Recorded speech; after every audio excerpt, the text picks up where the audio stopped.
call papers in my man mama so which man you back my name my na the training hono they say na it say also worker now per se okwaje licenses na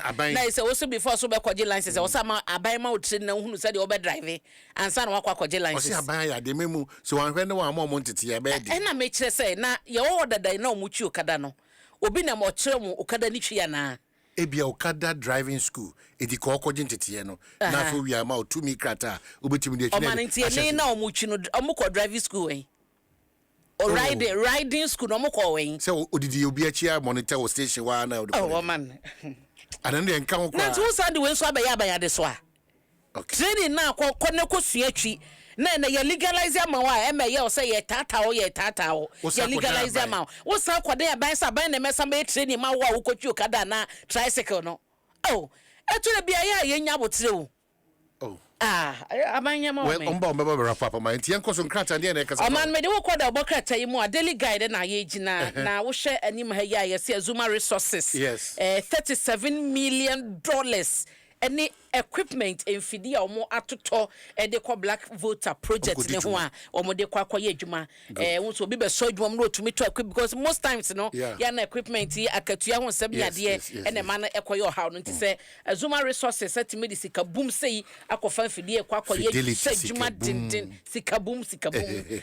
kwa black voter project ho na eche se adwuma no omo betumi aya ma na broso so atiasentia no so da ha se ya Ibrahim Mahama na owo enfifini hayi na officials omo Azuma Resources ne FLS FL Smith omo so eka ho bia omo mfodi da ha na edanche so a yewra Boahen na sem ewo ha Signals Bureau Abena ababiem see Attorney General kwafre ne witness we na ye cross examination okay cross examination ekoso na oman revelations a enra aba no esewaso de kan krompo no wo hwe kwadu ampanyifo de abo yewra Attorney General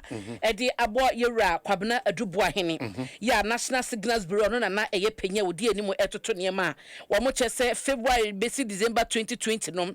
obo oman kro no eye 49.1 million Ghana cedis eno no eye the cedi equivalent of $7 million dan chenso wo mo chese sika bi o transfer ye every state BNC account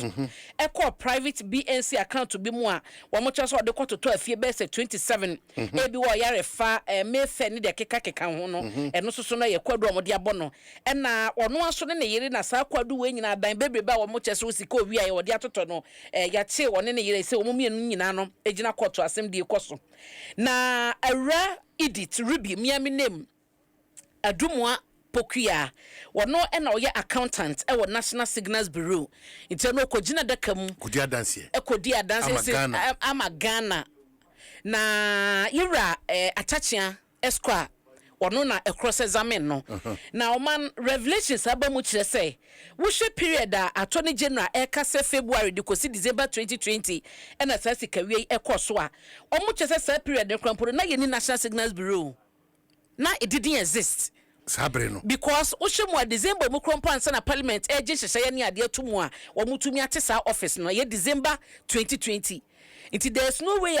February 2020 and kosi December 2020 no na NSB ewo hono mo a bibia sa wo hono ma ye betimi aye operation say omo wie sika bi etesa nti omo chese 20 December ye coordinator area Kwabena Boahen no na akogbo akayesi na woman nsesemu nti no witness no ba ni Attorney General witness so atiase awode ne begina dakam na cross examination no wode nsem etoto no man anya no nko a wo mo chese sa BNC account ya ye ka ho asem yi eno no eye account wa na eye account national security penyi no ono na erane asaka na so mo bi esa account no nti se ono no ye accountant no ye ka kire wo se koko yisika na age check we fa ko ba bi a ono no onim de ye de koye because ye top officials and this uncommon and this uncommon because ye national security nti no no ontumi nche se sa check mi ensen ye de koye we na ono no onim ho hwe e na ontumi sumisa Inti enu na omo chese Attorney General bisano no chese either say the National Security Minister and as the National Security National Security Coordinator no eno mo betumenya information asudie sika no no mo de koye eno krompo dan che omo chese sa wo hwese period a ye kana sem ya oman there's no we are not see the equivalent of $7 million no ebe ye $49 million because wo hwe exchange rate is abre no na just ye keka be say $41 million biasem nti be say $8 million na ebegu so no there's no way sabre no exchange rate with $7 million no ebe kwakodru sa empempen so no na just you Kwabena du Boahen dey Nsem ana Nsem oman ja obebesie we ye cross examination asase enti se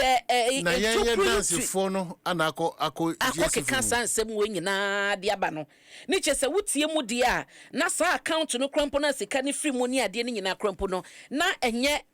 yewra adu Boahen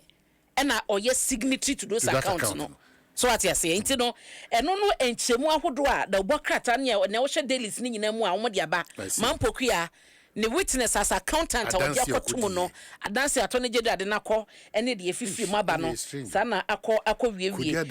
na se ye de sika egu efiewura swame mu nsoso ni ade no wo mo chese wo hye ehyehyeye ne wo dwumadie mu a ene se de ekọ no a enye news saa okay because a security who asem na yeka and then security hu ne manyina na wasa wo de fa ba ne hu se we kwa ne ade nti no so no ewo ho wo mo chese cyber defense systems krampo na national security coordinator wo hwe slaves ne ade na wo no no a eno se no mo chese kwankro no anti o man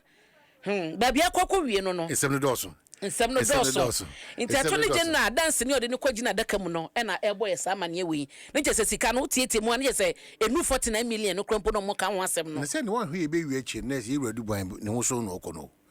wan ko hwe yi a anko hwe because yen ka se ono so se esese ne ho yeso ye se ne ho yeso ba de chense wo hwe se page am gigigigigi o dan kwa be se o sika be se na we ba no se nkomo ni wi peyo ye hwe ba bia be kwakodu nti so far de adansidi aba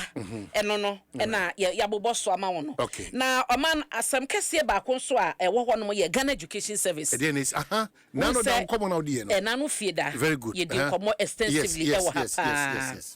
na omoden krata aba beto abon Ghana Education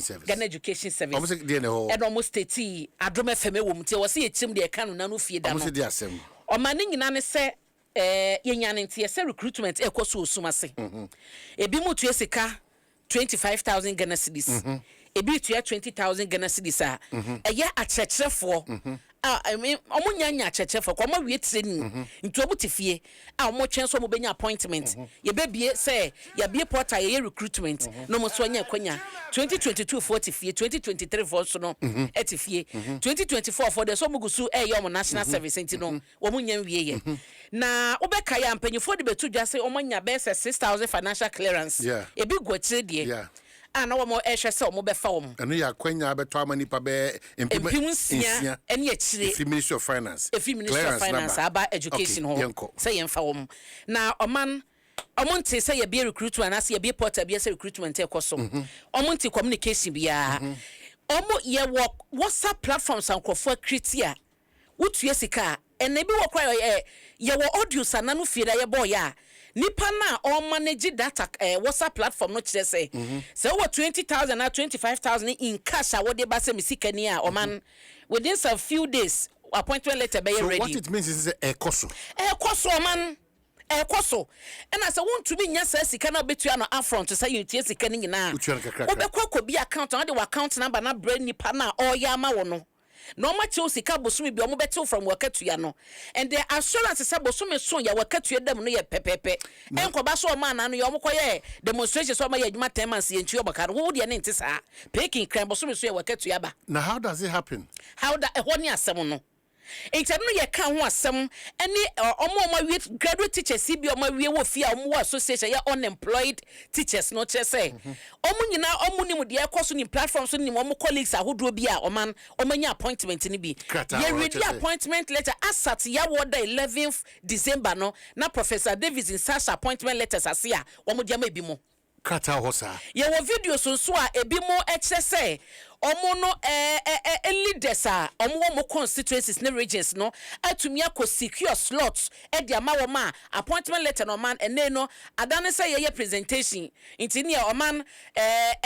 emra shibedwane asumasu obenten watumi akọ secure wo ene wo be ye teacher into appointment letter ne ye presentation ne dia ma ye was evidence ni nyina wo ha inti e dia na Ghana Education Service for kafa we Ghana Education Service che ye say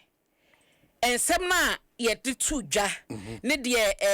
audio sa ye boye ene enkrofo aye ne omkasa ye omonsoso be che ye college bi kra ba ye che so matue sika ne nyina no omo che say it does not reflect the fact say nye no kre it ne nyina no ye force o mind no kre no ne de o man no ye point 1 point 2 omo che say appointment letters now omo issue na ye kinkan bi wo Jumadie so na no fie da ne nyina no eye nipa bi a nkrofo bi ma wo mo fake appointment e na sese no mo genuine appointment nkrofo be na mo fake appointment nkrofo be na mo sa fake appointment o ma na no yasem bi se dikan na so obi tumi tena ba bi issue fake appointment ma teacher ni a dia ne dia ye wom e na etumi emma the director general say obi a issue fake appointment enye etu ba issue genuine one dia manipa no Oman me I want to mentiase and there be so be ma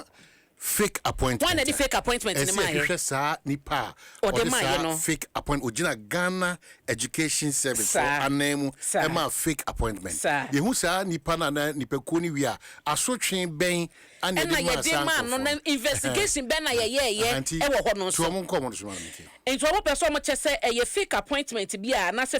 fake letters bi e de ma wom no ene no omo issue new letters e appointment letters no e de ama se de be ya omo draw Ghana for attention to the fake letters na say fake letters be circulate e wo omo draw Ghana for attention mpacho yent memo mu de mente da me da sepa na omo chese ye wo ensese ye da ho ma omo de letters dodo sen ana ba na sen no mo de ye o man Oman state okay